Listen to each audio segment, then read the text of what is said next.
పరిశుద్ధ గ్రంథం తెరుద్దాం. రోమాపత్రిక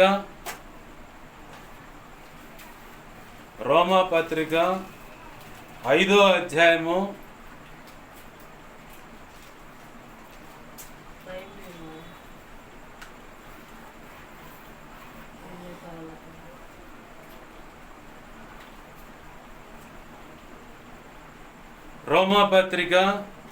5వ అధ్యాయం 5వ వచనం. ఎందుకనగా ఈ నిరీక్షణ మనలను సిగ్గుపరచదు. చిన్న మాట ప్రార్థన చేసుకోండి.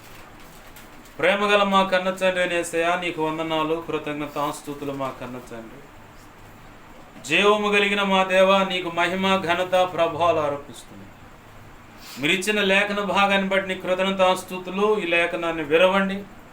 దీని చాటున దాచి ఉంచిన నీ మనసులో ఉద్దేశించుకున్న సంగతులు ఏమైతే ఉన్నాయో, నీ ప్రజలకు అందించాలనుకున్న సంగతులు, నీవు అనుకున్నవి ఏమైతే ఉన్నాయో, వాటన్నిటిని బయటకు తెచ్చి మీ పక్షం వహించిన మీ దాసు నోట ఉంచి, మీ దాసు నోటి మీ నోటి బోరగా మార్చి, నీ బలమైన వాక్శక్తినిచ్చి, మీ దాసుని మీ సిలువు చాటును మరుగుపరిచి, మీ దాసుని ముఖాంతులోంచి మీరు కనబడుతూ నీవే సూటిగా, తేటగా, స్పష్టంగా నాతో మాతో అందరితో మాట్లాడమని, ఉపదేశాన్ని అడ్డగించాలని చూస్తున్న దుష్టుడు, వాడి దురాత్మ అంధకార శక్తులు, చీకటి అంధకార శక్తులు, క్రియలన్నీ ఉన్నా అవన్నిటిని వేస్తున్నావు. నీ మహాపునరుద్ధాన శక్తి ద్వారా బంధిస్తున్నావు. విసిరి నిత్య నరకంలోకి విసిరి కొడుతున్నావు. అక్కడే అవి వాటి ప్రభావం వేస్తున్నావు, లయమైపోనుగా. నీవే నాతో మాతో అందరితో మాట్లాడమని, నీ పక్షం వహించినటువంటి దేవా, నీ దాసుడని నేను బలహీనుడు. ఎంత బలహీనుడు నీకు బాగా తెలుసు. సమస్త విధేయతల అతిక్రమ దోషాలు, పాప దోషాలు, ఆజ్ఞాతిక్రమలు ఒప్పుకుంటూ నీ సిలువ రక్తాన్ని దేవ నాపై ప్రోక్షించి పరిశుద్ధపరచమని బతికినాడు. శుద్ధ జలం నాపై కుమ్మరించారు. ఆనంద తైలాభిషేకం నాపై ఇంకను గొప్పగా ఉంచు.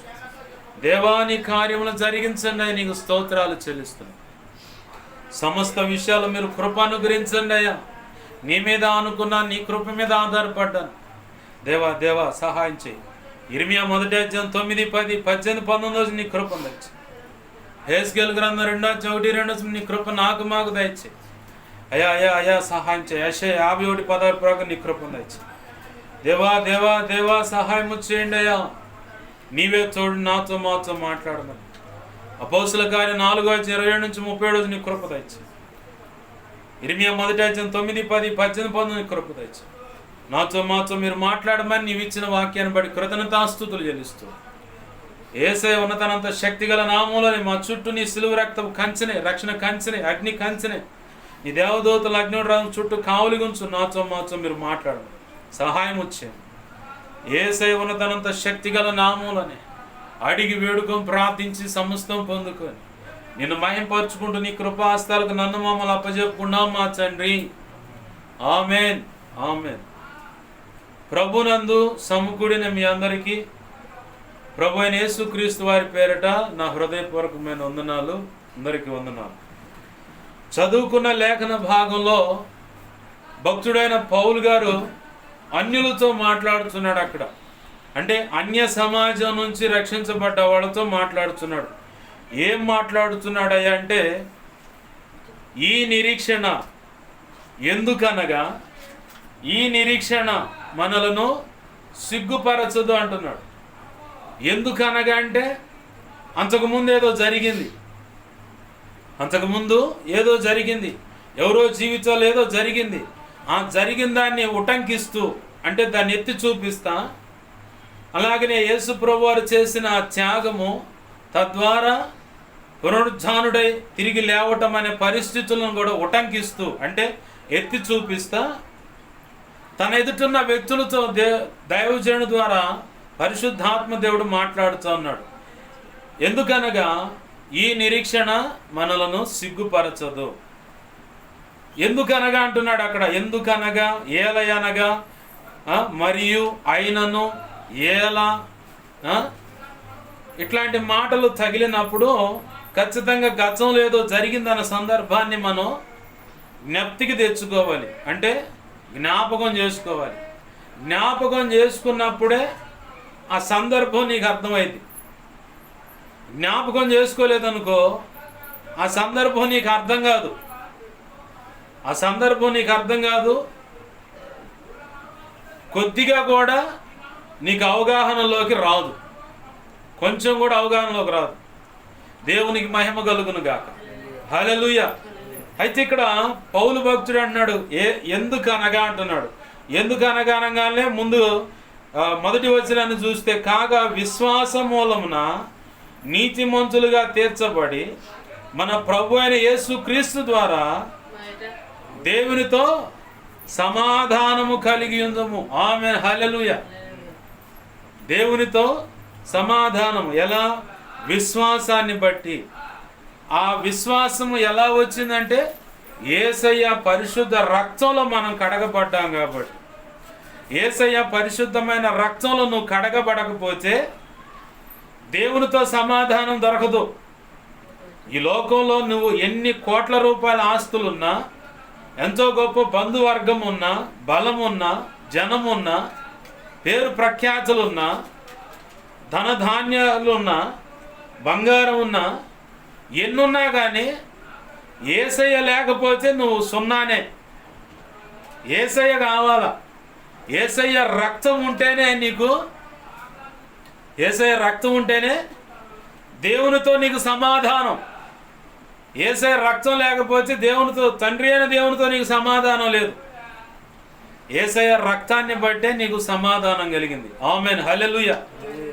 ఎందుకంటే ప్రభు ఇచ్చిన పాటలో అసతోమ సద్గమయ, ప్రభు ఇచ్చిన పాటలో అసతోమ సద్గమయ అంటే మాకు సత్యం అనే మార్గం అనేది మాకు తెలియదు. ఏ మార్గం? యోహాను సువార్త 14వ అధ్యాయం 6వ వచనంలో చెప్పబడ్డ మాట, నేనే మార్గమును సత్యమును జీవమునై ఉన్నాను, నా ద్వారా తప్ప తండ్రి యొద్దకు ఎవడు రాడు. అంటే యేసు ప్రభు వారు ఉండాలి. ఇంకో మాట అదే యోహాను సువార్తలో ప్రభు చెప్పిన మాట ఏంటంటే, నేను గొర్రెలకు మంచి కాపరిని, నా గొర్రెలు నా స్వరం వింటాయి, నా గొర్రెలు నన్ను వెంబడిస్తాయి, నేనే గొర్రెలు ప్రవేశించు ద్వారమునై ఉన్నానన్నాడు ప్రభు. ఈ మాటలో ఆ పాటలో పెడతానికి కృపనిచ్చాడు ప్రభు, కృపనిచ్చాడు అన్నమాట.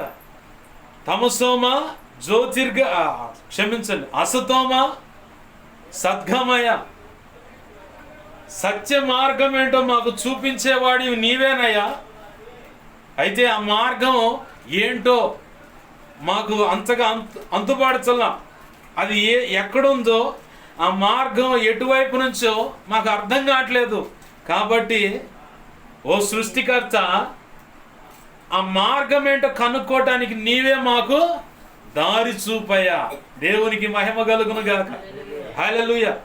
ఆ దారిని చాలా మంది కనుక్కున్నారు కాబట్టి, సద్బ్రాహ్మణులు కావచ్చు, అఘోరాలు కావచ్చు, మాంత్రికులు కావచ్చు, ఇంకా పేరు ప్రఖ్యాతులు కాంచిన వాళ్ళు కావచ్చు, ఏది దేవుడే లేడయ్యా అనేటువంటి నాస్తికులు, ఆస్తికులు కావచ్చు. నాస్తికులు ఉన్నారు, ఆస్తికులు ఉన్నారు. దేవుడు ఉన్నాళ్లే కానీ ఈయన కాదు దేవుడు అంటారు వాళ్ళు. ఏది నాస్తికులే అసలు దేవుడే లేడు, నీ ఎదురు కనపడుతున్న మనిషే దేవుడు, అతను గౌరవిస్తే దేవుని గౌరవించినట్టే అంటారు. ఆస్తికులేమో నువ్వు చెబుతున్న ఆ ఓం అనేటువంటి ఆ నాద బ్రహ్మం దేవుడే కాదు, వాళ్ళు ఏ మత సంబంధమైన దేవుడైనా సరే తృణీకరిస్తారు. నువ్వు అనుకుంటున్న ఆ దేవుడు కాదు, ఒక అల్లాహ్ అనే కాదు, ఒక క్రీస్తు అనే కాదు, ఒక ఈశ్వర్ అని ఇట్లా ఈ సెక్షన్ కాదు. దేవుడు నువ్వు అనుకుంటున్నట్ట నువ్వు చెబుతున్న ఆ దేవుడు కాదు. దేవుడు ఉన్నాడు, ఒక దేవుడు అంతే. అసలు దేవుడు లేడంటారు నాస్తికులు. ఆస్తికులే ఉన్నాడు కానీ నువ్వు కాదు, నువ్వు అంటున్న ఆ దేవుడు కాదంటారు. ధనం కలిగిన వాళ్ళు, జ్ఞానములు, ఏంది పేరు ప్రఖ్యాతులు గాంచిన వాళ్ళు ఎంతో గొప్ప మంది ఉన్నా వారందరూ ఏంది పట్టుదలతో దీక్ష పూని ఆ దేవుని కనుక్కున్నారు, ఆ దేవుని చూశారు, ఆ ప్రత్యక్షత పొందారు.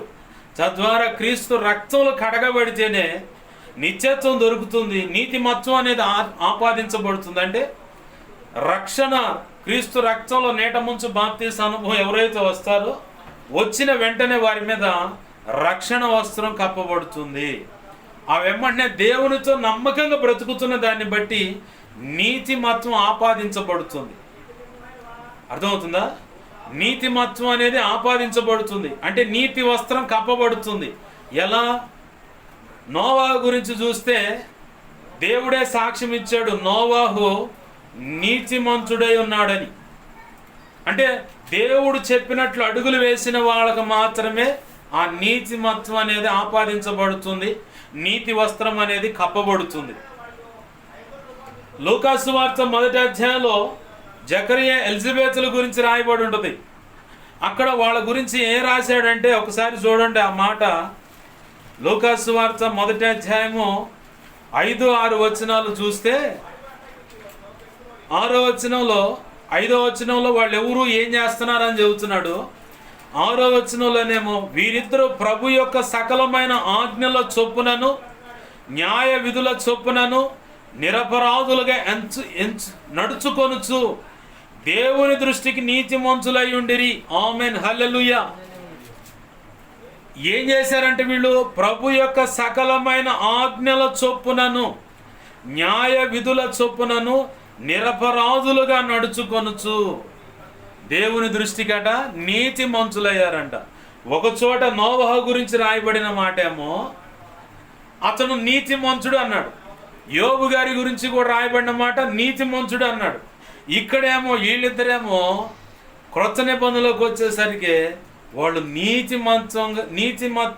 నీతిగా వాళ్ళు దేవుని ఎదుటున్నారంట, సకల ఆజ్ఞల చొప్పునను న్యాయ విధుల చొప్పునను.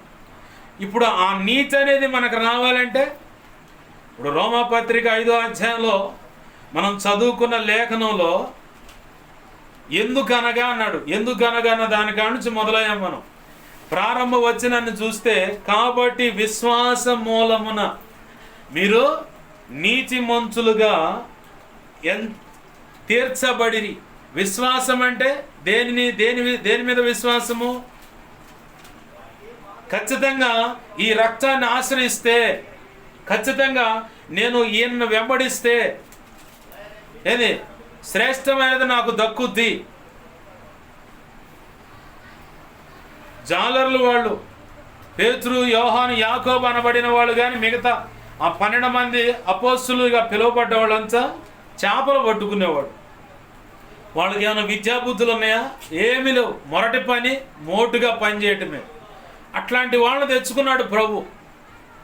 తెచ్చుకొని ఆయన వెనకాల తిప్పుతూ ఉన్నాడు. అనేక బోధలు వింటున్నారు, అద్భుతాలు చూస్తున్నారు, ఆశ్చర్యమైన కార్యాలు చూస్తూ ఉన్నారు.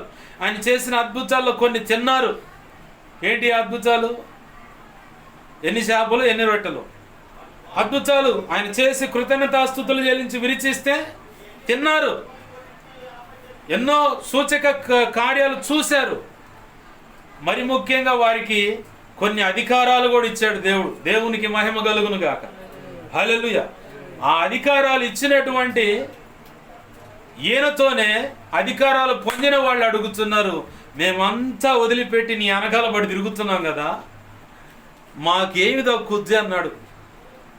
ఎవరు? అందరికి లీడరు పేతురన్న మాకున్న సర్వం వదిలిపెట్టి నువ్వు చెప్పిన మాటలను బట్టి మేము నడుస్తున్నా నీ వెనకాల, మాకేంది వచ్చేది ఏంటి, లాభం ఏంటి, మాకు వచ్చే ఘనత ఏంటంటే ప్రభు చెప్పాడు, నా నామ నిమిత్తమై అన్నలనైనను అక్క చెల్లెలనైనను ఏది తల్లిదండ్రులనైనను భూములనైనా ఆస్తులైనా భార్యనని చెప్పలా, ఎందుకంటే ఆమె నీకు చోడు కావాలి కాబట్టి. భర్తనని చెప్పలా, ఆయన నీకు చోడు కావాలి కాబట్టి. మిగతా ఏమైనా వదిలేయి. నువ్వు సేవ చేయడానికి లేదు, లేదా నువ్వు సంఘానికి వెళ్ళటానికి లేదు, నువ్వు రక్షణ పొందటానికి లేదంటే నిర్దాక్షిణ్యంగా వదిలేసి. నేను కూడా అదే ఫాలో అవుతాను, ఎందుకంటే బైబిల్లో ఉందన్నమాట. సేవ చేయడానికి లేదు, నువ్వు సంఘానికి వెళ్ళలేదు, రక్షణ పొందటానికి లేదంటే నిర్దాక్షిణ్యంగా వదిలేయటమే. ముందు నీ ఆత్మను నువ్వు కాపాడుకోవాలి. దేవుడు నీకు ఇచ్చిన పిలుపును జాగ్రత్త చేసుకోవాలి. శాస్త్రులు వారి విషయంలో ఉన్న దేవుని సంకల్పాన్ని నిరాకరించిరట. తద్వారా ఏమొచ్చింది? ఏ ప్రాంతంలో పోయినా ప్రభు ఈ భూమి మీద బ్రతికి తిరిగి లేచి వెళ్ళిపోయి ఇప్పుడు 2025 సంవత్సరాలు ఈ 2025 సంవత్సరాల నుంచి శాస్త్రులు, పరిసయ్యులు, ధర్మశాస్త్రోపదేశకులు, సద్దుకాయలు, అలాగనే ద్రోహి అయిన ఇస్కరియోతు యోధ, వీళ్ళ గురించి ఎవరైనా గొప్పగా చెప్పారా? ఎక్కడైనా చెప్పినట్టుందా? ఎందుకని? వీళ్ళు శాస్త్రులు, ధర్మశాస్త్రోపదేశకులు, సద్దుకాయలు, ఏంది పరిసయ్యులు, వీళ్ళంతా యేసయ్యలో ఏదో లోపం ఉందని, యేసయ్యలో ఏదన్నా బోధలో తేడా దొరుకుతుందని రంధ్రాన్వేషణకు నడుం బిగించారు. అట్లానే ఇప్పుడు ఈ 2025 సంవత్సరాల మటుకు ఇక ముందు కూడా వాళ్ళ గురించి చెడ్డగానే ప్రకటించబడుతుంది. ఇస్కరియోతు యోధ ధనం కోసం డబ్బు సంచి మీద మోజు కలిగి వెళ్ళి భ్రష్టుడే ఉరిపోసుకొని చచ్చాడు. వాడు ద్రోహి అయిన ఇస్కరియోతు యోధ, లేదంటే ఆయనను అప్పగించిన ద్రోహి అయినటువంటి ఇస్కరియోతు యోధ. ఇది ఘనత వచ్చేటువంటి బిరుద, చండాలమని ప్రకటించబడుతుంది. ఇక్కడ ఏం చేశారు వీళ్ళంతా అంటే దేవుని యొక్క సంకల్పాన్ని నిరాకరించారు కాబట్టి ఇలా అపకీర్తి పాలవుతున్నారు. ఈ పేతురు, యాకోబు, యోహాను అనబడిన వాళ్ళు, మిగతా 12 మంది 11 మంది కావచ్చు, ఆ తర్వాత చేర్చబడిన వాళ్ళు కావచ్చు, పౌలు కానీ ఆయనతో పాటు మిగతా శిష్యరికంగా చేర్చబడిన వాళ్ళు, దారి తప్పి మళ్ళీ తిరిగి వచ్చిన వాళ్ళు అందరి గురించి ఘనంగానే ప్రకటించబడుతుంది. వీళ్ళకి ఏం చేశాడు ప్రభు అంటే అధికారాలు ఇచ్చాడు. అలాగనే నా నామం నిమిత్తం మీరు ఏదైనా ఇక్కడ వదిలేసుకుంటే ఇహమందును పరమందును 100కు 100% మీకు ఏంది ఆశీర్వాదం దక్కుతుంది. ఈ భూమి మీద కూడా మీకు ఘనతలు దక్కుతాయి. ఆ మాటను వాళ్ళు విశ్వసించారు. వాస్తవానికి వాళ్ళ కళ్ళ ముందు ఆ పరిస్థితులు ఉన్నాయా? లేవు. యేసు ప్రభు వారితో పాటు వీళ్ళని కూడా తిడుతున్నారు. అయినా కానీ ప్రభు చెప్పిన మాట పేతురు, మిగతా కడమ అపోస్తులు కానీ, పౌలు కానీ, ఆయనతో పాటు సహచర్యం చేస్తూ సేవక గణంగా ఉన్నటువంటి వాళ్ళు కానీ, సంఘాలను నడిపిస్తున్న వాళ్ళు కానీ విశ్వసించారు. పౌలు వాస్తవానికి యేసయ్యను చూడలా, దర్శనంలో చూశాడు కానీ ముఖాముఖిగా చూడలా. కానీ పేతురు, యోహాను, యాకోబులు కలిసి తిరిగారు, చేయి కలిపి ఆయన వస్త్రాలు చాకుచట తిరిగారు. వాళ్ళకు లేని ప్రత్యక్షత పౌలు గారికి వచ్చింది. ఏది? కేవలం విశ్వాసాన్ని బట్టే, ఈ రక్తాన్ని ఆశ్రయించడాన్ని బట్టి ఏది మేము నీతిమంతులుగా తీర్చబడతాం, తండ్రి అయిన దేవునితో సమాధానపరచబడతాం. కాబట్టే మనము నీతిమంతులుగా తీర్చబడ్డాం. అయితే నీతిమంతులుగా తీర్చబడిన దాన్ని బట్టి నువ్వు నీతిమంతురాలు కావు. దేవుని చేత నీతిమత్వం అనేది ఆపాదించబడాలి. ఆమేన్, హల్లెలూయా. దేవుని చేత నీతిమంతురాలు ఏమే, నీతిమంతుడు ఇతను అని చెప్పని దేవుని చేత ముద్ర వేయబడాల. ఆ ముద్ర వేయబడే సమయంలో లోకం కాకులై మంచి మంచి స్టాంప్ ప్యాడ్లు తయారు చేసుకొని మరి ముద్రలు వేస్తూ ఉంటారు. ఇతను తేడా, ఈమె తేడాని ఇంటి వాళ్ళైనా వేయచ్చు, తోడబుట్టిన వాళ్ళైనా వేయచ్చు, లేదంటే ఇక చుట్టుపక్కల ఉన్న వాళ్ళైనా వేయచ్చు, లేదంటే సంఘంలో ఉన్న వాళ్ళైనా వేయచ్చు ముద్రలో. వాటన్నిటి విషయంలో కృంగిపోవాల్సిన పని లేదు. ఎందుకంటే ఆయన నిన్ను చూస్తున్నాడు. ఆమేన్, హల్లెలూయా. ఆయన ఎదుట నమ్మకంగా ఉండాలి. రహస్య జీవితం అంటే ఎవరు లేనప్పుడు, ఇంట్లో ఉన్నప్పుడైనా, నలుగురికి కనపడుతున్నప్పుడైనా, సంఘంలో ఉన్నప్పుడైనా, సమాజంలో ఉన్నప్పుడైనా, పనిచేసే కాడైనా, చదువుకునే కాడైనా, లేదంటే ఉద్యోగం చేసే కాడైనా, లేదా నువ్వు ఉన్న ఏరియాలో బజార్లో కనపడుతున్నప్పుడైనా నీ మాట తీరు, నీ ప్రవర్తన బయట ఎలా కనపడుతుందో అలాగే ఇంట్లో కూడా ఉండాలా. లేదంటే ఎవరు లేనప్పుడు కూడా అలాగనే ఉండాలా. దానికి భిన్నంగా నువ్వు కనపడుతున్నావంటే, ఒక భక్తుడు అన్నాడు, రెండు మాటలు చెప్తాను, భక్తులు అన్న మాటలే. ఒక ఆయనేమో టెల్ యువర్ ఫ్రెండ్ అంటే నీ స్నేహితుడు ఎవరో నాకు ముందు చెప్పు, ఆ తర్వాత నీ వ్యక్తిత్వం ఏంటో నేను చెబుతాను. అంటే స్నేహాలే భయంకరమైన ప్రభావం చూపి ఈ వ్యక్తులను చెడగొట్టే అవకాశాలు ఒకటి. రెండవదేమో నీవు బాహాటంగా కనపడుతున్న భక్తి సాధన, వ్యక్తిత్వము ఇదిగా అసలు అది భక్తే కాదు. ఎవ్వరు లేనప్పుడు నువ్వు ఒంటరిగా ఉంటావే, దేవుని ఒంటరికి ఇంట్లో ఉంటావే, అప్పుడు నువ్వేమేం చూస్తున్నావు, ఏమేం చేస్తున్నావు, అదే ఏమేం మాట్లాడుతున్నావు, అదే నీ అసలు జీవితం అన్నాడు. ఇక్కడ మనం పరీక్షించుకోవాలి. దేవుడు చూస్తున్నాడు ఆకాశం అంతా కన్నేసుకొని. భార్య చూడకపోవచ్చు, నువ్వు ఒక భర్తవైతే. భర్త చూడకపోవచ్చు, నువ్వు ఒక భార్య అయితే. ఒకవేళ నువ్వు ఒక కూతురో కొడుకో అయితే నీ తల్లిదండ్రులను చూడకపోవచ్చు. ఒకవేళ సంఘ బిడ్డలైతే నిన్ను నీ సేవకుడు చూడకపోవచ్చు, సేవకురాలు చూడకపోవచ్చు. కానీ ఆయన కునుకక నిదురించక నిత్యం కాపాడే దేవుడు నీ ప్రతి చర్యను చూస్తాడు, ప్రతి మాటను చూస్తాడు, నీ హృదయం ఎలా స్పందిస్తుందో చూస్తాడు. శారమ్మతో ఏమన్నాడు? గుడారం వాకిటి నిలబడ్డ శారా ఎందుకు నవ్వుతున్నాడు? అబ్బే నేను నవ్వలేదు, నువ్వు నవ్వావండు. అంటే నువ్వు హృదయంలో నవ్వావండు. హృదయంలో నవ్విన సంగతి ఆయనకేం తెలుసు? ఆయనకెట తెలుసు? హృదయాంతరంద్రియాలను పరిశీలించు దేవుడు కాబట్టి. మన హృదయంలో నవ్వింది అయినా కుట్ర, పగ, ప్రతీకారాలు తీర్చుకునే స్వభావం కలిగి ఉన్న అన్ని స్పష్టంగా ఆయనకి తెలుస్తాయి. ప్రతిదీ స్పష్టంగా. ఇర్మియా గ్రంథంలో ఆ మాట రాశాడు, హృదయం మోసకరమైనది, బహుఘోరమైన వ్యాధి గలది, దాన్ని గ్రహించగల నరుడెవడు? మనుషులు లేరు. కానీ హృదయాన్ని, అంతరేంద్రియములు అంటే లోపల దాగి ఉన్న అవయవాలను కూడా పరిశీలనగా చూచువాడు యెహోవాయే అన్నాడు ఆ కింద వచనాల్లో. దేవునికి మహిమ కలుగును. అంటే మనం దాచుకోవడానికి ఏమీ లేదు, దాగుకోవడానికి కూడా అడ్డు లేదు. కానీ దేవుడికి స్పష్టంగా ఉంది అంతా. ఒక కోణంలో బైబిల్లో చెబుతున్న మాట ఏంటంటే, దేవా మేము సిగ్గు కప్పుకోవటానికైతే ఈ వస్త్రాలు మేము ధరించుకున్నాం, కానీ నీ ఎదుట నేను దిగంబరినే. అంటే ఒక్క గుడ్డ కూడా అడ్డు లేదు ఆయనకి, స్పష్టంగా కనపడుతున్నాను నువ్వు నేను. మనం సిగ్గు కప్పుకోవటానికి పై ఈ వస్త్రాలు ఉన్నాయి, కానీ ఆయన ఎదుటి నిలబడ్డప్పుడు అవి ఏమి లేకుండా తల్లి గర్భంలో నుంచి నువ్వు ఎలా బయటకు వచ్చావు అలాగనే కనపడుతున్నావు అంట.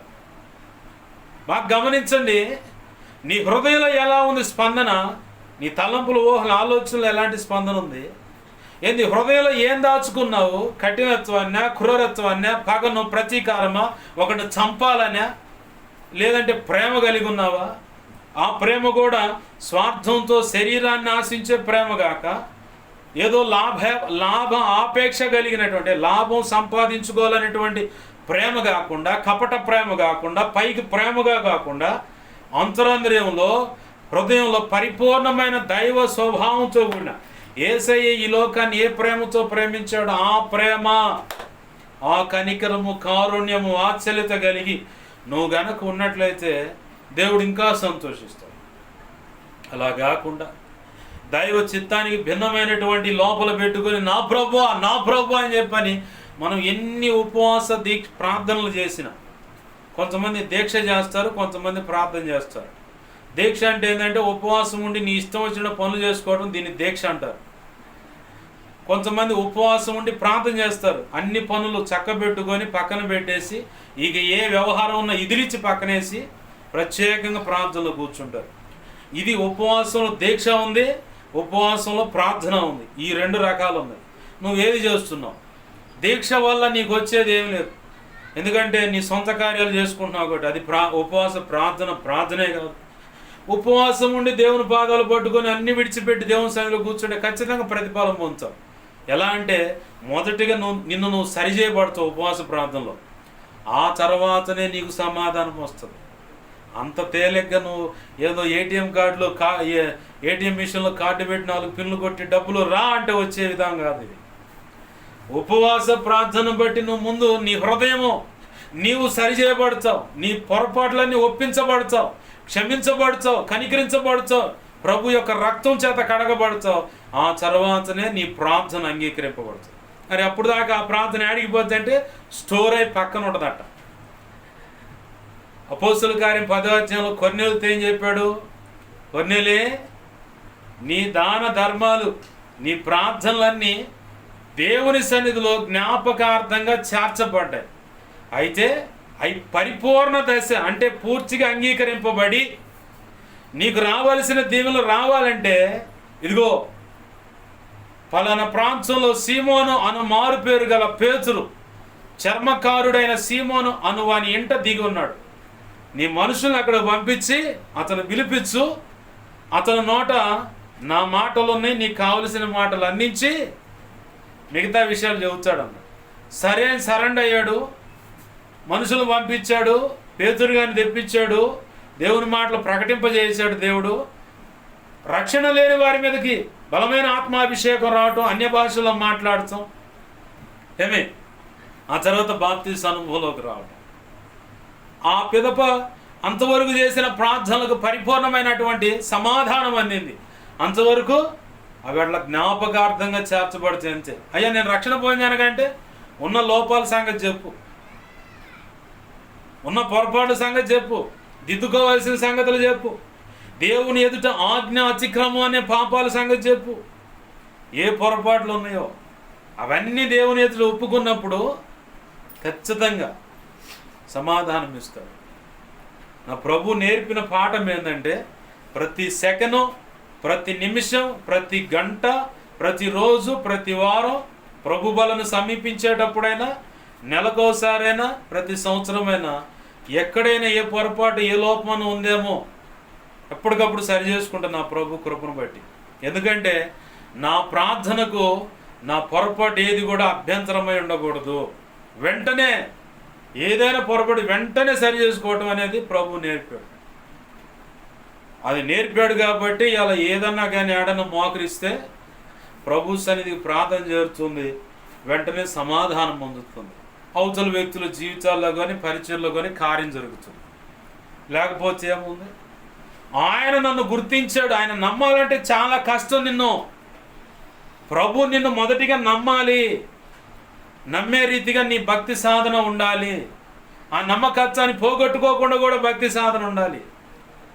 ఆ నమ్మకత్వాన్ని పోగొట్టుకున్నావా?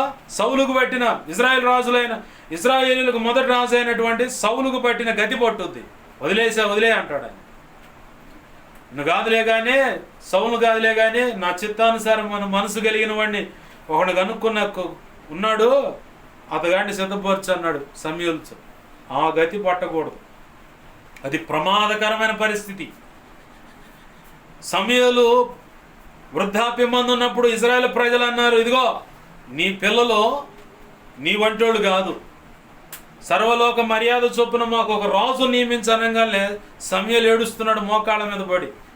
ఎందుకయ్యా సమూయేలు ఏడుస్తావు? వాళ్ళు నిన్ను కాదు విసర్జించింది, నన్ను విసర్జించారు. నా నీతి నియమాలు కట్టడలు వాళ్ళకు నచ్చట్లేదు.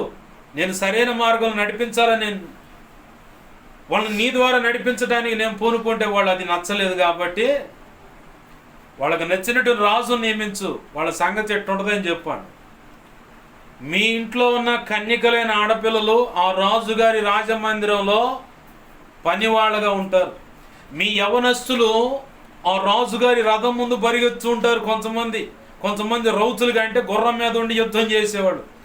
కొంతమంది ఏమో కింద వరుసలో ముందు వరుసలో సైన్యంగా ఉంటారు. ఇలా ఉంటారు వాళ్ళ పిల్లలు. అన్ని కట్టడలు చెప్పు, వాళ్ళు అడిగినట్టే రాజు నియమించు, నువ్వు మటుకు వాళ్ళ గురించి బాధపడమా. అంటే వాళ్ళు వదిలేసే, ఇక వాళ్ళు నా పరిపాలన ఒప్పుకోవట్లేదు, నేనే నచ్చట్లేదు కాబట్టి వాళ్ళు అట్టపోయారు. నువ్వెందుకు బాధపడతావు సమూయేలు?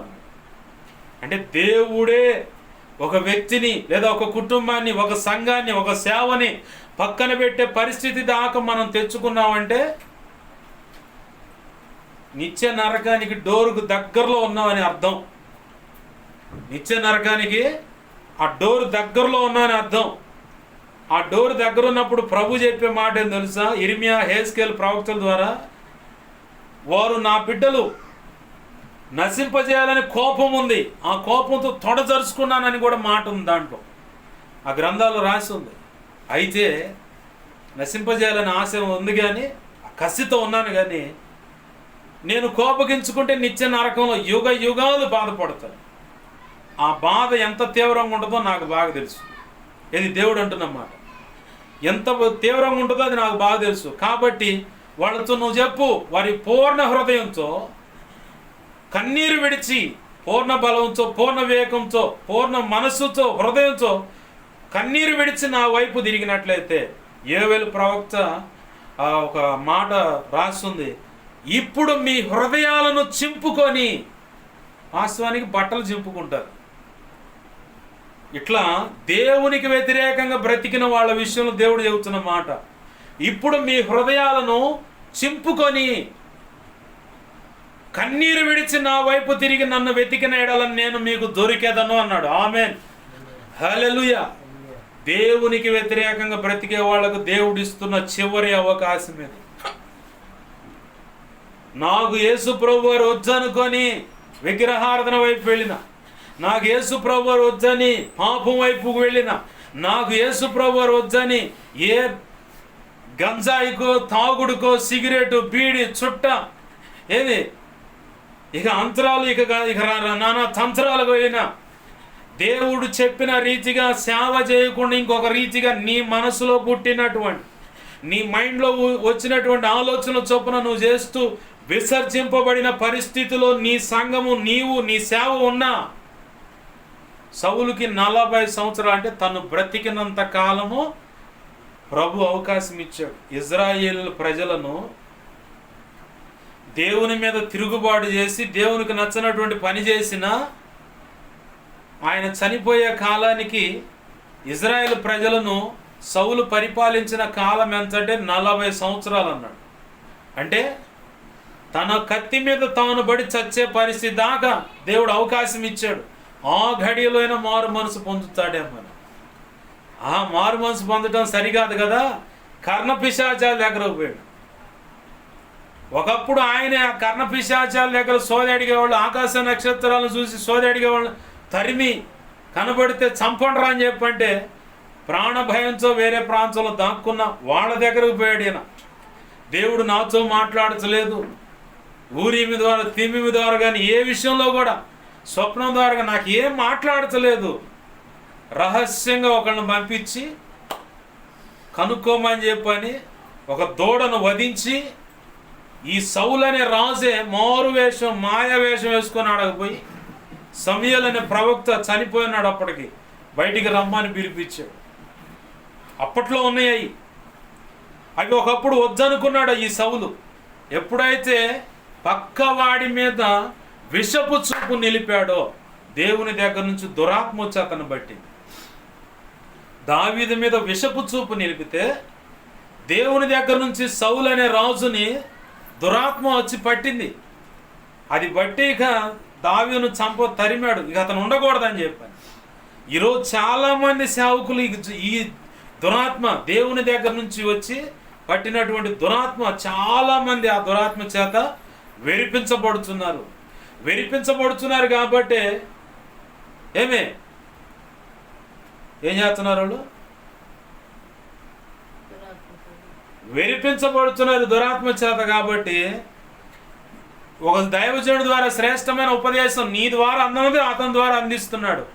దాన్ని బట్టి నువ్వు ఈర్ష్యతో వ్యసనంతో విషపు చూపు నిలిపి తప్పుడు మాటలు మాట్లాడుతా, తప్పుడు సాక్ష్యాలు ప్రతిపాదిస్తా, అసలు ఆ సంఘమే లేకుండా సేవే లేకుండా చేయాలంటే నువ్వే లేకుండా పోతావు. అసలు నీకే సేవ లేకుండా పోతి.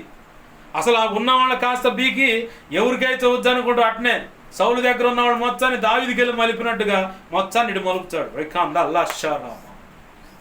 కొంతమంది సేవలు ఇది జరిగింది. ఇప్పుడు దేవుడు చెప్తా ఉన్నాడు ఆ సంగతి. కొంతమంది ఇట్లానే విషపు చూపు నిలిపిన వాళ్ళందరూ ఆ సంఘాలు ఆ సంఘ సభ్యులు మొత్తాన్ని తీసి ఎవరి మీద అయితే వీళ్ళు విషపు చూపు నిలిపారో ఆ దైవజనుడికి ఆ సంఘ సభ్యులను అప్పచెప్పేశాడు దేవుడు. ఆమేన్, హల్లెలూయా. ఇది కన్ఫర్మ్, మారదు. ఎందుకంటే నువ్వు చేయాల్సిన సేవ చేయకుండా ఇంకో పని చేస్తున్నావు. దావీదు అంటాడు, సౌలు రాజా పురుగు వంటి వాడు నేను, నల్లిలోకెల్లా నల్లి ఎక్కడ ఉంటుంది? మంచాల్లో ఉంటుంది. మంచాల్లో ఆ కోడుకు మధ్యలోనో ఆ పట్టె మధ్యలోనో నల్లులు ఉంటాయి. మేము చిన్నప్పుడు అవి ఏంటంటే మన మనిషి మీద పడి రక్తాన్ని పీల్చుతూ ఉంటాయి. అవి అక్కడే ఉంటాయి కానీ ఇంకెక్కడికి పో. వాటిని నల్లులు అంటారు. చూసారు ఎవరైనా? మేము చాలా చంపాను నేను కూడా చిన్నప్పుడు. వాటికంటే చిన్నది మిన్నల్లి, చిన్నదనమాట. అట్లాంటి వాడిని అయ్యా నేను. సౌలు రాజా అంటే మావయ్య అని కూడా అంటలా. సౌలు రాజా అట్లాంటి మిన్నల్లేంటి వాడిని, పురుగు వంటి వాడిని, బలహీనయ్యా, అల్పుణ్ణయ్యా. నన్ను చంపడానికి నువ్వు జరుగుతావేమయ్యా, నేనేం చేశాను? ఆయన ఎంత కీడు తలపెట్టినా కానీ దావీదు పొరపాటును కూడా నువ్వు అట్టవు ఇట్టవు అని చెప్పాలా. సైలెంట్గా దేవుడికి అప్పచెప్పాడు. దేవుడు తీర్పు వచ్చింది. సౌలు కొన్నాయి మొత్తం బీకేసి దావీదుకి అప్పచెప్పేశాడు.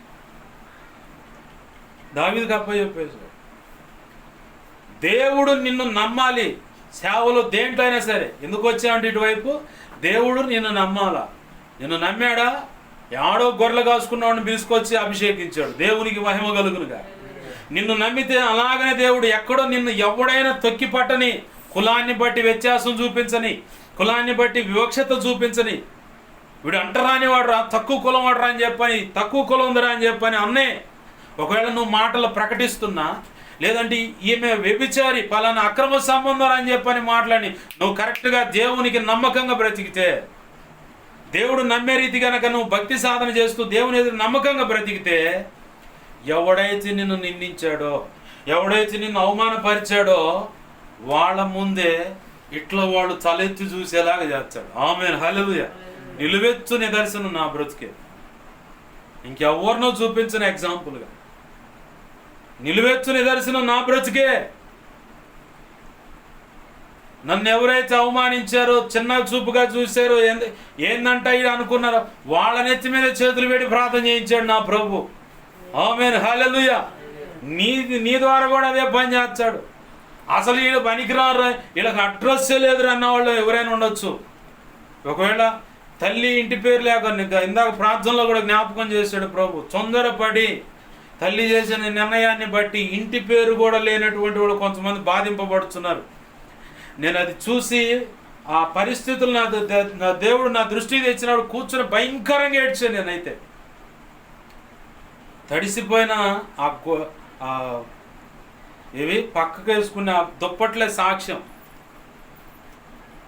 ఏడ్చా నేను, భయంకరంగా ఏడ్చా. ఎందుకో తెలుసా? ఎంత మోగ వేదనో చెప్పుకోలేరన్నమాట. నీ ఇంటి పేరేదో నీకు తెలీదు. నువ్వు అక్రమంగా పుట్టిందాని, అక్రమంగా పుట్టినవాడు అంటే ఎంత లోతుకుంటుంది మాట. అది చెప్పుకోలేని, సహించలేనటువంటి గాయం. ఆ బాధ, ఆ వేదన వాళ్ళు అనుభవిస్తూ ఉంటే నా మనసులోకి వచ్చినప్పుడు కూర్చొని ఏడ్చాను. అట్లనే పడుకొని ఏడుస్తూ ఉన్నాను నేను. ఇక ఆ ఏడుపు తట్టుకోలేక పైకి లేచి నిలబడి ఏడుస్తా కూర్చున్నా. బట్టలు తడిసింది, ఏడుస్తానే ఉన్నా. ఇలాంటి పరిస్థితులను ఒకవేళ ఉన్నా సరే నా ప్రభు ఎదుట నమ్మకంగా నిలబడు, నా ప్రభు కోసం రోషంగా నిలబడు, నా ప్రభు నమ్మే రీతిగా భక్తి సాధన చేయి. ఆ నమ్మిన దాన్ని పోగొట్టుకోకుండా జాగ్రత్తగా భక్తి సాధన చేయి. రెండు చెప్పా. ప్రభు నమ్మేలాగా భక్తి సాధన ఉండాలి, ఆ నమ్మకత్వాన్ని పోగొట్టుకోకుండా కూడా భక్తి సాధన ఉండాలా. నువ్వు నిలబడు.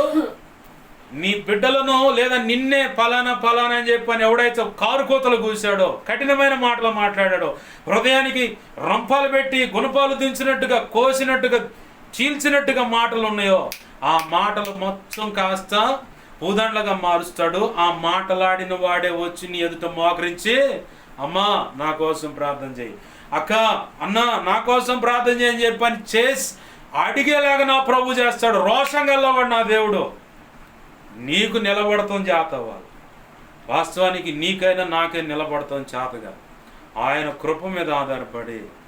బుద్ధిగడి తిని ఏదో పొరపాటు జరిగిందయ్యా, ఇక ఆ బుద్ధిగడి తిని పనులు నేను పోను. నా బిడ్డలు కూడా అలాంటి పరిస్థితులు అడుగులు వేయకూడదు. నా ప్రభువా నాకు సహాయం చేయి, నేను కరెక్ట్గా నిలబడతాను కృపను, నా బిడ్డల జీవితాలు కట్టుకోవడానికి కృపను అయ్యా, నీలో నా జీవితాన్ని, నా కుటుంబాన్ని కట్టుకోవడానికి కృపను దయచేయి. నీవు నిర్ణయించిన శాశ్వతమైన ఆశీర్వాదం నేను పొందుకోవాలి. ఆ శాశ్వతమైన ఆశీర్వాదం నేను పొందుకోవాలి. అందుకు నేను మోకాళ్ళ పెట్టుబడి పెడతాను. ఆ మోకాళ్ళ మీద నిలబడతాం కూడా నాకు చేత కదా. బలహీనురాలని ప్రభువా, నేను బలహీనుడనయ్యా. నాకు మోకాళ్ళు వేయటం కూడా చేత కాదు, ప్రార్థన చేయడం చేత కాదు, అసలు నీ కోసం నిలబడటం, బ్రతకడం కూడా చేత కాదు. నా పరిశుద్ధత నేను కాపాడుకోవడం కూడా చేత కాదు, విశ్వాసం కాపాడుకోవడం చేత కాదు. అయ్యో నేను అన్ని కోణాల్లో బలహీనురాలని, బలహీనుని ప్రభువా అని చెప్పి ఆయన పాదాలు పట్టుకొని నమ్మకంగా ఏ బలహీన గడి అయినా సరే ఆయన మీద ఆధారపడుతూ ముందుకు సాగినట్లయితే నా ప్రభు నిలబెడతానికి సమర్థుడు. ఆమేన్, హల్లెలూయా. కానీ ఆయన ఇచ్చిన కృపను ఆటగా నువ్వు మార్చుకున్నావా, అంతే దుమ్ముగా తంతానికి కూడా సమర్థుడే. రెండు ఉన్నాయి. బలహీన ప్రభు నా వల్ల కాదయ్యా అని చెప్పని బలహీనరాలే నా వల్ల కాదంటే నిలబెడతాడు. ఆయన ఇచ్చిన కృపను ఆటగా నువ్వు మార్చావంటే, కనికరాన్ని ఆటగా మార్చుకున్నావంటే, వాత్సల్యతను, ప్రేమను, కారుణ్యాన్ని ఏది ఇప్పుడు వాడుకొని మళ్ళీ అమ్మడిని ఆడపోయి బురదలో పొరలాడి మళ్ళీ వచ్చి ఎదిరించుకొని కడుక్కొని ఇట్లా ఆటగా నువ్వు మారిందంటే ఖచ్చితంగా కంపెనీ రోగాలనే అనుమతిస్తాడు. అవి తగ్గవు. నువ్వు ఏ ఆడికి పోయినా చూస్తాడు ఇక టికెట్ కన్ఫర్మ్ అంటే ఇక అయిపోయినట్టే. ఆడికి పోతావు నీకే అర్థం కాదు, సేవకుడు కూడా అర్థం కాదు. మొన్న మధ్య భూస్థాపన కార్యక్రమం జరిగితే మా బాబాయ్ వాళ్ళ సంఘానికి వచ్చేవాడు. మా తమ్ముడు ఉండి అన్న నువ్వు పక్కకు రా నాతో నిలబడాను. వచ్చి పోతే నాకు కొద్ది మాటలు అందిస్తా ఉన్నా. వాస్తవానికి ఆయనకి ఇచ్చిన అవకాశాలన్నీ అయిపోయినాయి. బాప్తిసం పొందమంటే పొందల. జ్వరం వచ్చింది, 4 రోజులు ఉన్నాడు. తర్వాత హాస్పిటల్కి 4 రోజులు ఉన్నాడు. 5వ రోజు ఇక లేదు, అయిపోయింది. బిగుసుకొని వచ్చిండు అనమాట. విజయవాడ నుంచి పట్టకొచ్చారు ఆయన. ఆడదాకా పోయిండు, అయినా అవకాశం లేదు. వాక్యం చెప్తా ఉంటే అందరూ దిగాలుగా మాకెళ్ళి చూస్తున్నారు, మేము ఏడవట్లేదని.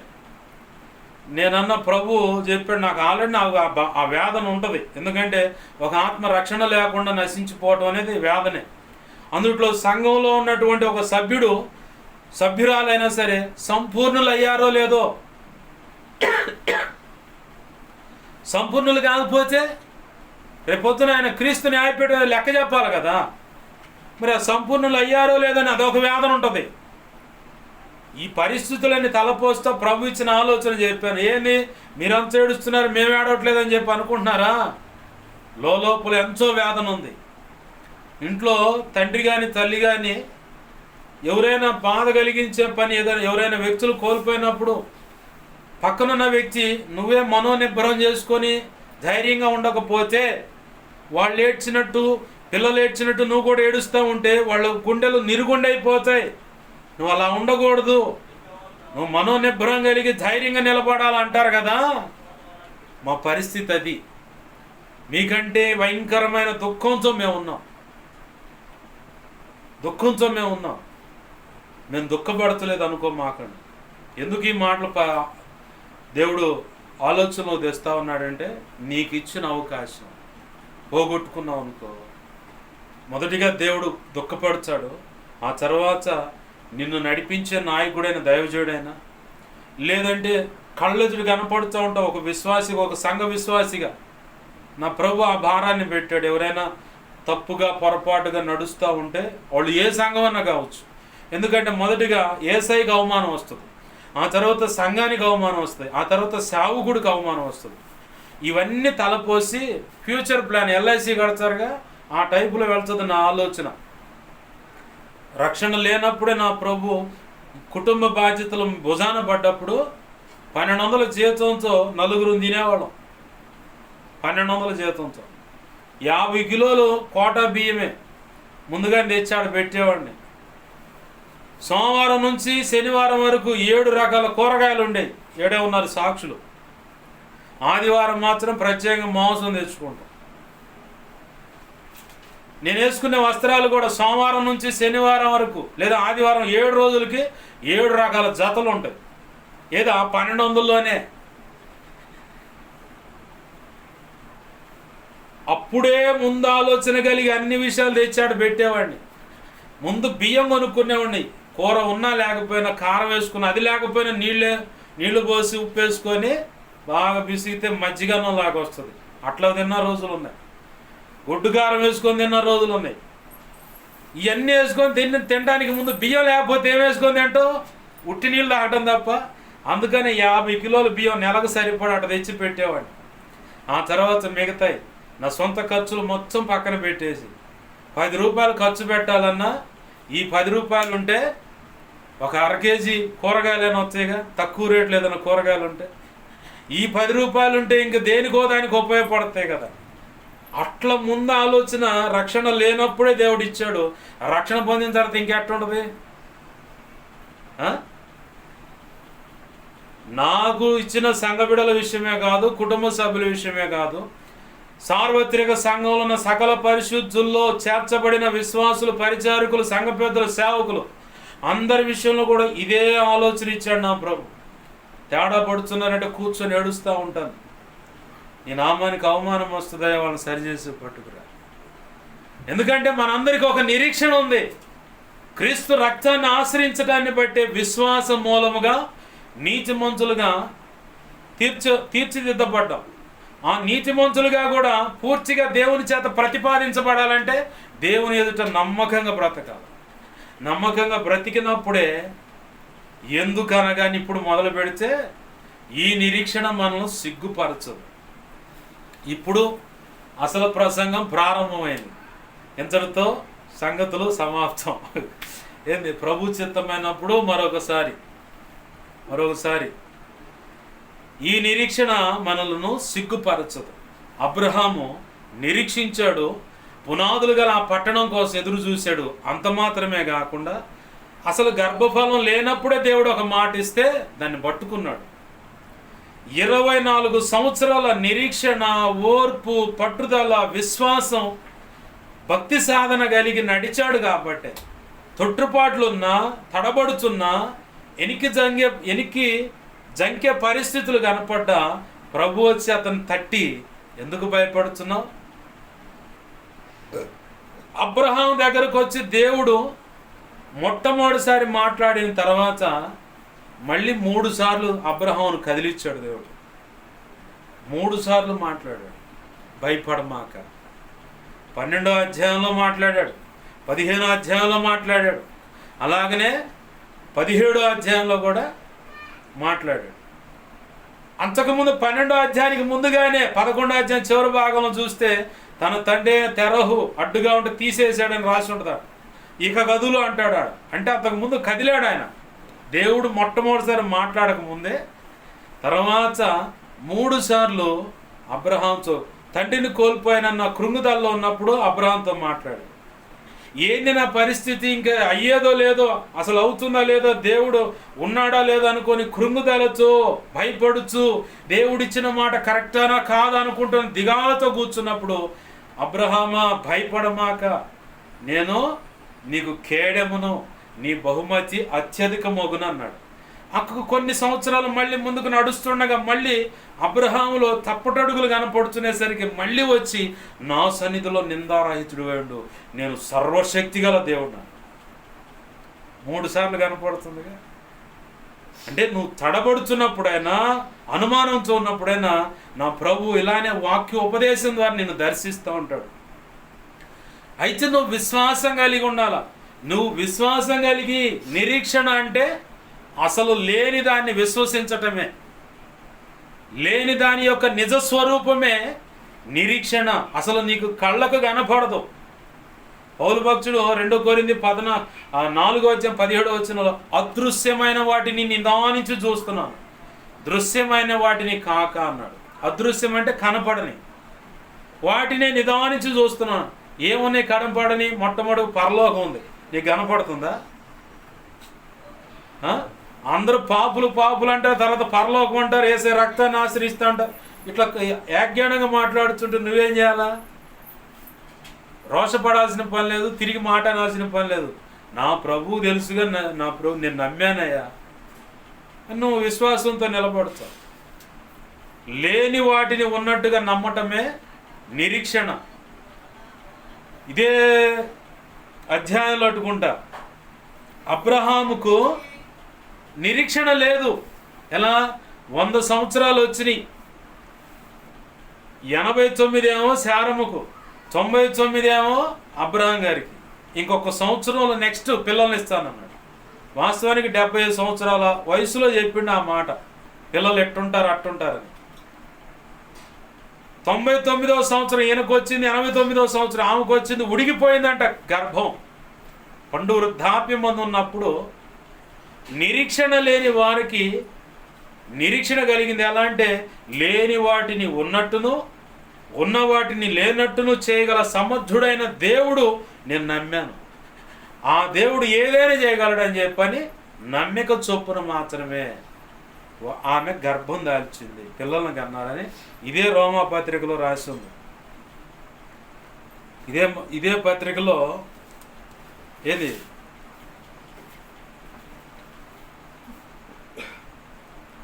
అబ్రహాం గారి గురించి రాసిన మాట ఉందన్నమాట. నిరీక్షణ లేదు ఆయనకి. వాస్తవానికి బిడ్డలు పుట్టరు అన్న సంగతి ఎరిగిన వాడే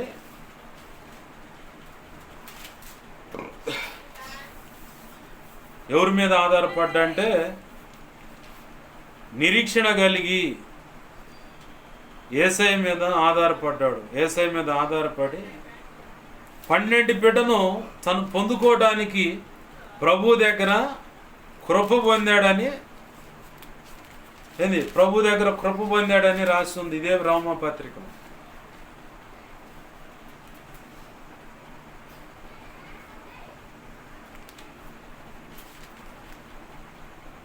ప్రభునందు ప్రేమైన దేవుని బిడ్డలారా గమనించండి.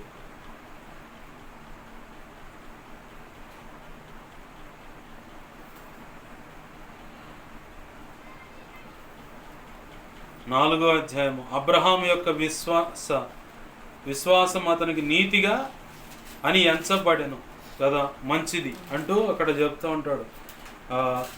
అబ్రహాం అట ఉడిగిపోయింది, గర్భం అనేది ఉడిగిపోయిన గర్భం కలిగిన వాళ్ళు పిల్లలను పొందారని చెప్పని రాసింది.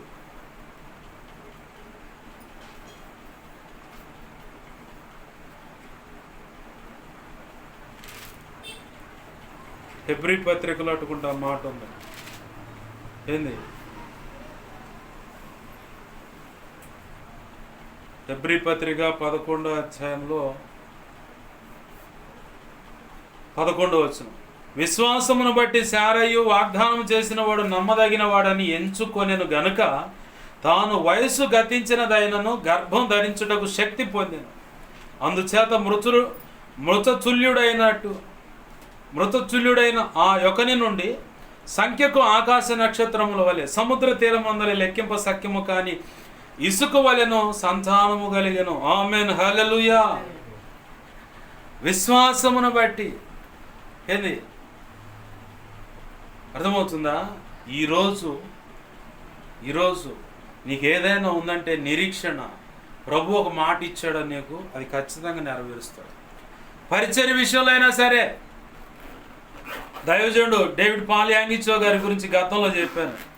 మందిరం కట్టుకున్నాడు, ఫర్నిచర్ లేదు. ప్రభు ఈ ఫర్నిచర్ కావాలంటే దేవుడిని అడుగుతూ ఉంటే దేవుడు అన్నాడు నేను నీకు ఇచ్చాలేపో అని.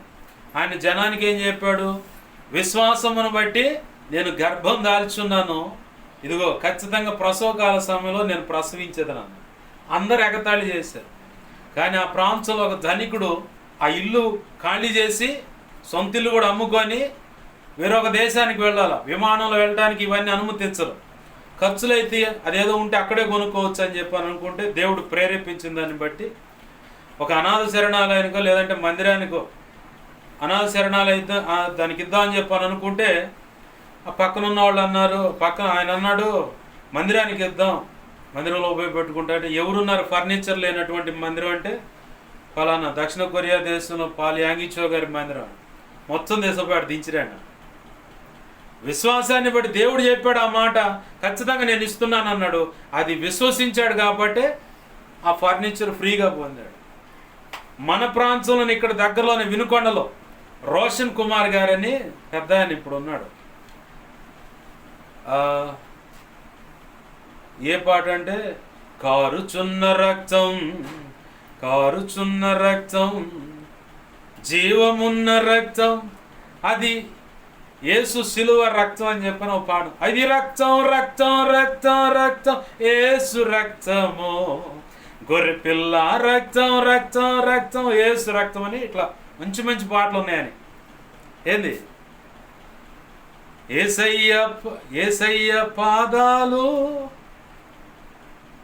ఎండలో కమిలిపోయేనని ఒక పాట ఉంది. మంచి పాటలు అన్నమాట. ఆయన మందిరం కట్టుకోవడానికి ప్రార్థన చేస్తూ ఉన్నాడు. ప్రార్థన చేస్తూ ఉంటే ఎక్కడో బెంగళూరులో ఉన్న వ్యక్తి ఓ బ్యాగులో డబ్బు సర్దాడు. దేవుడు మాట్లాడాడు, పలానా వినుకొండ ప్రాంతంలో రోషన్ కుమార్ అని ఉన్నాడు, అక్కడ వాళ్ళని అడిగి అడ్రస్ కనుక్కొని ఆయనకు ఆ బ్యాగ్ ఇచ్చి, బ్యాగ్ నిండా డబ్బులే, ఆ బ్యాగ్ ఇచ్చి ప్రార్థన చేయించుకొని వెనక్కి వచ్చేసాడు. ఆ డబ్బు ఇచ్చేసి వచ్చాడు. అట్లానే ఎత్తుక్కుంటూ వచ్చాడు. నువ్వు విశ్వాసంతో ప్రార్థన చేయి, ఖచ్చితంగా నా ప్రభు కార్యం చేస్తాడు. బెంగళూరు ప్రాంతంలో తెలుగు వాళ్ళకంటే స్థలాలు ఇయ్యరు. అయితే ఓ కొండ ప్రాంతాన్ని చూస్తే అది కొనడానికి వెళితే అక్కడ కూడా కుట్ర చేశారు ఆ ప్రాంతంలో ఉన్నవాడు. ఒక తెలుగుడు వచ్చి మన మధ్యలో ఇట్లా ఉంటామేందని. అయితే విశ్వాసంతో ప్రార్థన చేసి ఆ కొండ రేటు అడిగారు, బేరం కుదిరింది, చేతిలో రూపాయి లేదు. ఏసన్న గారు ఒకటే మాట అంట, రేపు డబ్బులు కడతాం పో అన్నాడు. పక్కనున్న వాళ్ళకి డౌటు, చేతిలో రూపాయి లేదు, ఇన్ని లక్షలు ఆడి తెచ్చి కడతాడని. అది కూడా కొండ, దాన్ని బాగు చేసుకోవాలి. ఇంత డబ్బు ఆడి నుంచి వస్తుందంటే రేపు కడతాం పో అన్నంట. అట్లానే ఎక్కడో ఇతర ఫారిన్లో ఉన్నటువంటి వ్యక్తి దేవుడి చేత ప్రేరేపించబడి అయ్యగారు అని చెప్పని వచ్చి ఆ స్థలానికి ఎంతైతే డబ్బులు అవసరమో, మందిరం కడటానికి ఎంతైతే ఖర్చు అవుతుందో టోటల్ అమౌంట్ మొత్తం తెచ్చి ఏసన్న గారి చేతిలో పెట్టి ఆ స్థలానికి డబ్బులు కట్టి రిజిస్ట్రేషన్ చేసి మందిరానికి అవసరమైన డబ్బులంతా ఆయన చేతిలో పెట్టి వెళ్ళిపోయాడు. ప్రార్థన చేయించుకో. విశ్వసించు, దేవుడు గొప్ప కార్యాలు చేస్తాడు. ఓ తల్లి అప్పుల చేత బాధించబడుతూ ఉన్నాడు ఒక వ్యక్తి. ఓ కఠినమైన మాట అది. శాలేమన్న చెబితే విన్నా నేను, సజీవ సాక్ష్యం. అయ్యా రేపటి దినాన్ని డబ్బులు కట్టకపోతే అట్లా ఎట్లా అని చెప్పన్నారు. ఆ వ్యక్తి ప్రార్థన చేసుకుంటా ఉన్నాడు. రాగానే నువ్వు డబ్బులు వడ్డీ వద్దులే కానీ అసలు నిదానంగా నిద్దుగానే పో, నిదానంగా నిన్నేం కష్టపెట్టను, ఇద్దుగాని నాకు అంత అవసరం లేదులే. ఇంకొక సాక్ష్యం కూడా ఉంది. పాలు యాంగించాక తెల్లారితే డబ్బులు కట్టాలి. ప్రార్థన చేస్తే దేవుడు గొప్ప అద్భుతం చేశాడు. ఏ సమస్యను బట్టి బాధపడుతున్నావు, దేవుడు నీకు ఒక మాట ఇచ్చాడా, ఆ మాటను పట్టుకో, నిరీక్షించు, ఖచ్చితంగా ఆయన కార్యం చేస్తాడు. తొందరపడి నిర్ణయాలు చేస్తే నువ్వే తిప్పలు పడతావు. ఖచ్చితంగా శారమ్మ చేసిన పుణ్యం, ఆగరు వాళ్ళు వచ్చిన ఇస్మాయిల్ సంతానం ఇప్పుడు అనుకుంటానే ఉన్నారు. తొందరపడి కఠినమైన నిర్ణయం చేయకుండా ప్రభు పాదాలు పట్టుకో. ఖచ్చితంగా ఉన్నతమైన కొన్ని నీకు ఎదురు చూపిస్తాయి. ఎందుకంటే టైం లేదు కాబట్టి. ఇంకా చాలా ఉంది. ఇప్పుడే ప్రసంగం మొదలైంది. ప్రభు చిత్తం అయితే మరి ఒకసారి ప్రభు నడిపింపులో దేవుని పాదాలు పట్టుకుందాం. యెజబెలు జకర్యా వాళ్ళు వృద్ధాప్యంలోనే పిల్లల్నిచ్చానండు. పుట్టేవాడి పేరు యోహాన్ అండు. ఇది నిజమా అండు. నమ్మవేందని చెప్పి ఆయన నోరు మూసాడు. పిల్లగాడు పుట్టి పిల్లగాడి పేరు జకర్యా అని పెడదాం అనుకుంటుంటే పెద్దలంతా అడిగారు, నీ పేరు పెట్టొచ్చు అంటే ఏ పేరు పెట్టాలనుకుంటున్నావు, ఆ పిల్లగాడి కంటే పలకదేండి, వ్రాత పలకదేండి అని చెప్పని ఆ పలక మీద యోహాను అని రాయంగానే ఆయన నోరు తెరిచాడు. ప్రజలందరూ ఆశ్చర్యపోయారు, ఏందిరా ఇది అని. ఇప్పుడు జకర్యా గారు ఆ పుట్టినవాడి గురించి ప్రవచించడం మొదలుపెట్టాడు. ఆ 75వ వచనం కానించి కిందకి అన్ని ప్రవచనం కనపడుతుంది. దేవుడు నీకు మాట ఇస్తే అది ఖచ్చితంగా నెరవేరుస్తాడు. నువ్వు నిలబడు. భార్య విషయంలో అయినా సరే, భర్త విషయంలో అయినా సరే, వీడు మారడు, ఇది మారదండి అంటే నీ దృష్టిలో అది, కానీ యేసయ్య దృష్టిలో ఖచ్చితంగా మారుస్తాడు. కాకపోతే నిన్ను కూడా మెంటు చేసుకునే విషయాలు కూడా ఉంటాయి. ఇక్కడ అవతల వ్యక్తులను కొన్ని కఠిన పరిస్థితులకు తీసుకువెళ్ళానా నిన్ను ఆయన అనుకున్న పోలికలోకి మార్చుకోవటం, భక్తి సాధనలో తెచ్చుకోవటం ఖచ్చితంగా ఉంటుంది. అది నీకు అర్థం కాదు. నాకు చాలా 10 సంవత్సరాలు పట్టింది నాకు అది తెలిసేసరి. దేవుడు నన్ను ఇట్ట కూడా వాడుకొని మెల్ట్ చేశాడని. ఏంది, ఖచ్చితంగా నా ప్రభు ఇచ్చిన మాటకు కట్టుబడి ఉంటాడు. యేసోపుకి ఇస్తే మాట నెరవేర్చలేదా? అన్నలు వచ్చి సాగిలు పడతారు, తల్లిదండ్రులు కూడా వచ్చి సాగిలు పడలేదా? వాళ్ళని పోషణ కర్త కాలేదా? మరి నీకు ఇచ్చిన మాటలో దేవుడు ఎందుకు నెరవేర్చడానికి నిరీక్షణ కోల్పోతున్నావు? గాలికి గదిలే రెల్లాగా ఎందుకు కదులుతున్నావు? నిలబడు, నాకు నిలబడుతుంది చేతగానే ఆయన బతిన్నాడు. దావీదు తన దేవుడైన యెహోవాను బట్టి ధైర్యం తెచ్చుకోనేనా. తర్వాత అపోస్తుల కార్యం 13వ అధ్యాయంలో దావీదు తన తరం వారికి దేవుని సంకల్పం చొప్పున సేవ చేశాను అని రాశాను. ఆ 13వ అధ్యాయం పై వచనాల్లో నా చిత్తానుసారమైన నా ఉద్దేశాలు అన్నీ ఎరిగిన వాడు దావీదు అన్నాడు. దేవుని చేత బిరుదు పొందాడు. మరి నీ భక్తి ఎలా ఉండాలి? దేవుని పాదాలు పట్టుకుందాం, దేవుని అడుగుదాం, దేవా నాకు సహాయం చేయి. ప్రభు అంటున్నాడు, ఈ నిరీక్షణ మనం సిగ్గుపరచదు. ఎందుకంటే యేసయ్య చేతనే మనము నీతిమంతులుగా తీర్చబడ్డాం. నీతిమంతులుగా తీర్చబడ్డది ఒక వంతు అయితే రెండో వంతు ఉంది. ఖచ్చితంగా నువ్వు ఆయన చేత నీతిమత్వం అనేది ఆపాదించబడాలంటే ముద్ర వేయాల. ఇతడు నీతిమంతుడని ఆయన చేత ముద్ర వేయాలి. అది శ్రేష్ఠ భక్తుని యొక్క ఉన్నత మెట్టు. ఆ మెట్టులో ప్రతి ఒక్కళ్ళు ఎక్కాలి. నేను ఎక్కలేను, నాకు కష్టంగా ఉందంటే నిన్ను ఎక్కిస్తాడు. భక్తుడైన దావీదు ఎక్కలేని ఎచ్చైన ఆ కొండను ఎక్కించు అన్నట్టుగా 61వ కీర్తన 2-3 వచనాల్లో ఎక్కించడు. ఖచ్చితంగా నాకు ఆశ ఉందని అడిగితే ఖచ్చితంగా నా ప్రభు ఎక్కిస్తాడు. ఆశ లేదనుకో, వధువులో యాడో ఆ నీచమైన స్థానంలో కనపడుతుంది. ఆశ కలిగి నాకు ఎక్కలేకపోతే బలహీనుడు అంటే ఖచ్చితంగా ఎక్కించి ఉన్నతమైన స్థానం సంఘమైన వధువులో ఉన్నత స్థానంలో నువ్వు ఉండగలుగుతావు. ఏది కావాలో నిర్ణయం నీదే. ప్రార్థన చేసు. ప్రేమగల మా కన్న తండ్రి యేసయ్యా, నీకు వందనాలు, కృతజ్ఞతాస్తుతులు. మా ప్రభువా, విచ్చబడ్డ వాక్యం వ్యర్థమైపోకుండా మా హృదయాల్లో పదిలపరచు. ఈ నిరీక్షణ మనలను సిగ్గుపరచదు. ఎందుకనగా అంటే ఇదిగో ప్రభు, అనేకమైన విషయాలు మీరు ఈరోజు నాతో మాతో అందరితో దేవా నువ్వు తేటగా స్పష్టంగా మాట్లాడిన విధానాన్ని బట్టి నీకు కృతజ్ఞతాస్తుతులు. మాకు తెలియపరిచిన ప్రతి మాట మా హృదయాలు పదిలపరచండి. విన్న వారందరిలో కూడా పదిలపరచండి.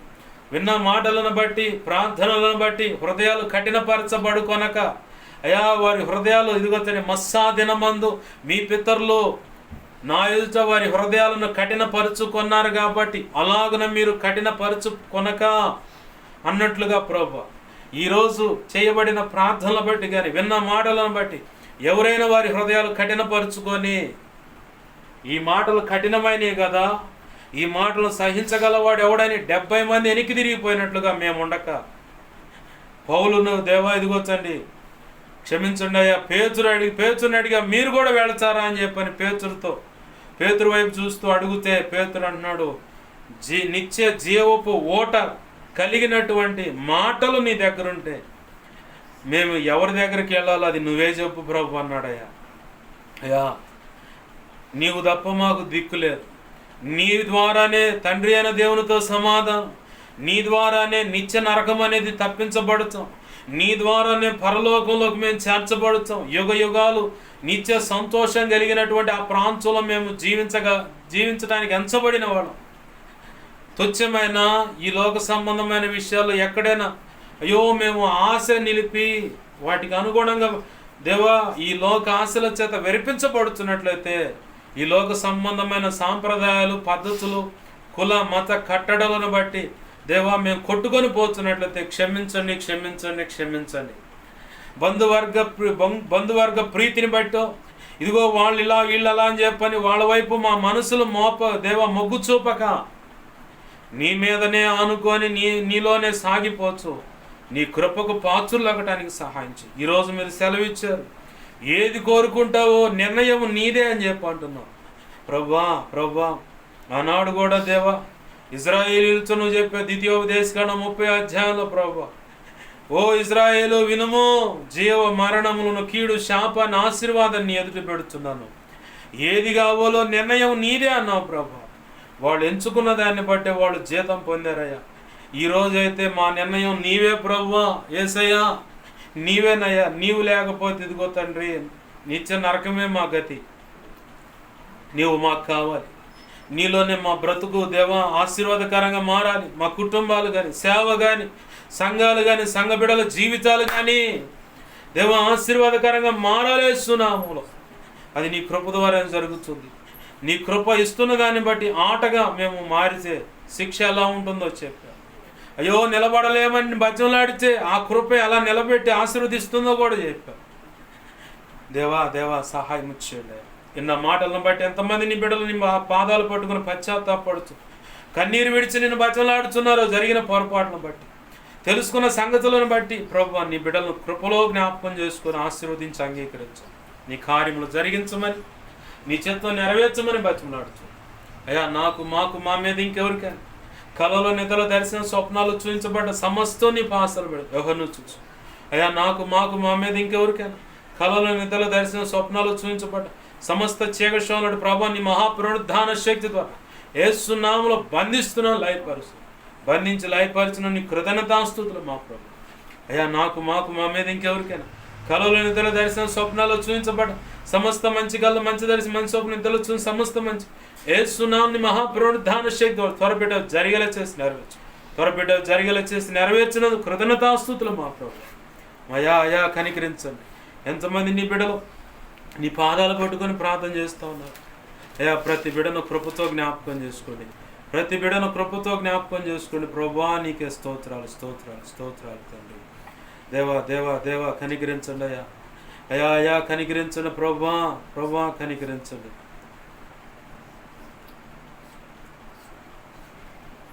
దేవా కనికరించండి ప్రభువా, సహాయం చేయండి. అయా కనికరించండి ప్రభువా.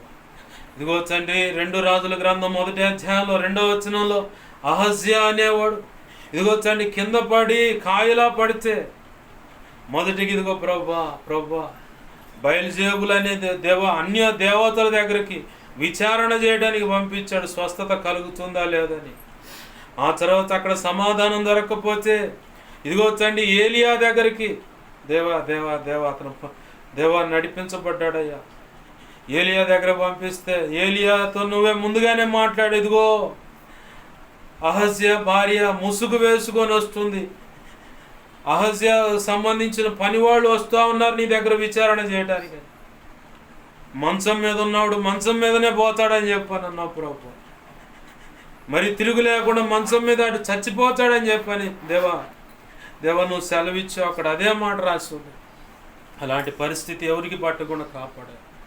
విగ్రహారాధన వైపు ఇదిగోచండి అహజ్యా అనేవాడు ఇజ్రాయేలీల యొక్క రాజు, కానీ దేవుని నీతి న్యాయాలు కట్టడలు ఎరిగిన వాడే, కానీ దారి తప్పితే భయంకరమైన చావు చచ్చాడయ్యా. దేవా నీ చేత మొత్తబడి మంచం పట్టినవాడు మంచంలోనే చచ్చాడు. అలాంటి పరిస్థితులు మాకు కలగకుండా పొరపాట్లు ఉంటే దిద్దుబాటు చేసుకోవడానికి సౌలుకు అవకాశం ఇచ్చావు, పొరపాట్లు ఉంటే సరి చేసుకోవడానికి. కానీ తన హృదయ కాఠిన్యాన్ని బట్టి ఇదిగో ప్రభా తన కత్తి మీద తను పడి చచ్చేలా అనుమతించావు. ఒకవేళ నేను ఎక్కడైనా సరే ఏ విషయంలో హృదయాన్ని కఠినపరుచుకొని నీకు నచ్చని పరిస్థితులు బ్రతుకుతుంటే క్షమించు, సరి చేసుకోవడానికి కృపను దయచి నీ గొప్ప కార్యాలు జరిగించడం మాత్రం మహిమ పొందమని బతిమాలుతాం. నీ వాక్యాన్ని హెచ్చించుకుంటున్నావు, నీ కృపణ మీద ఆధారపడుతున్నావు. 2 తిమోతి 1:12 ప్రకారం నీ కృపాస్తాలకు నేను ఎవరెవరి విషయం లెక్క అప్పచెప్పాల్సిన వారందరినీ నీ చేతులు ప్రాంతంలో ఎక్కిపిస్తున్న వారందరూ కూడా నీ చేతులు అప్పచెప్పు.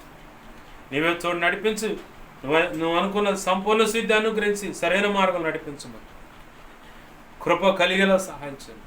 వధువులో నువ్వు నిర్ణయించిన ఉన్నత స్థానం పొందేలా క్రీస్తు న్యాయపీఠ మీద సిగ్గుపడనక్కర్లేని పనివాడిగా నిలబడినట్లుగా సంపూర్ణ సిద్ధి పొందినట్లుగా ఆ రోజు నువ్వు నిర్ణయించిన మెప్పు ఘనత మహిమ బహుమతులు అందుకొని నీ చేతుల్లో ప్రవేశించినట్లుగా కృప దయచేయమని ఈ కార్యములు జరిగించమని మా ప్రియుడును మా రక్షకుడై యేసయ్య ఉన్నతనంత శక్తిగల నామమును అడిగి వేడుకొని ప్రార్థించి సమస్తం పొందుకొని వీళ్ళందరినీ చేతులకు అప్పచెప్పి దీవించి ఆశీర్వదించి మహింపరుచుకుంటున్నాం మా తండ్రి.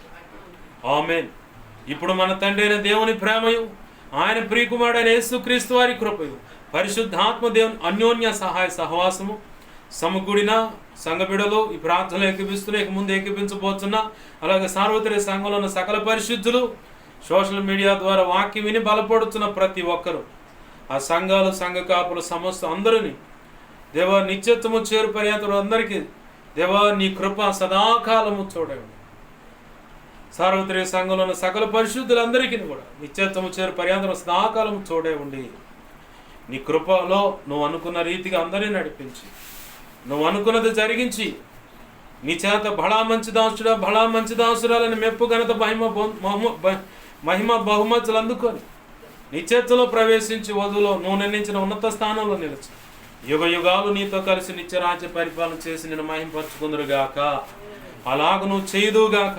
అలాగూ చేసిన యేసయ్య నీకు కృతజ్ఞతాస్తుతి ఘనత మహిమ ప్రభావాలు చెల్లునుగా.